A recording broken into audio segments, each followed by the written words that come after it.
मैं अमित सिंह पवार आज आपको सुनाऊंगा द टाइगर किंग की कहानी। कहानी है प्रतिबंधपुरम के महाराजा जिलानी जंग बहादुर की। जन्म के समय ज्योतिषियों ने भविष्यवाणी की थी कि उनकी मृत्यु एक बाघ से होगी। यह सुनकर राजा थोड़े डरे, लेकिन उनका अहंकार इतना बड़ा था कि उन्होंने ठान लिया 100 बाघों का शिकार करना।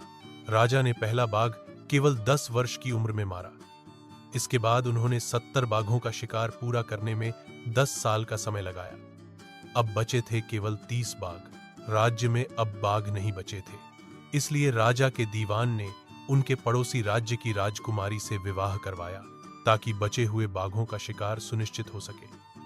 शादी के बाद राजा ने बाकी 29 बाघों का शिकार किया और कुल 99 बाघों का शिकार पूरा हुआ। इस दौरान राजा ने ब्रिटिश ऑफिसर्स की पत्नी को 50 अंगूठियां गिफ्ट में दी, जिसकी कीमत उस समय 3 लाख रुपए थी। अब बचा केवल 100वां बाघ, जो हैदराबाद के पीपल्स पार्क से लाया गया।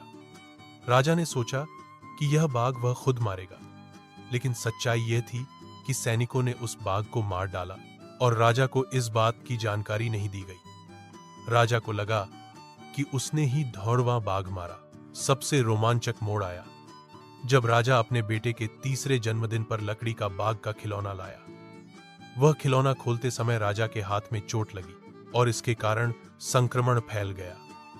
बहुत कोशिशों के बावजूद भी राजा को बचाया नहीं जा सका।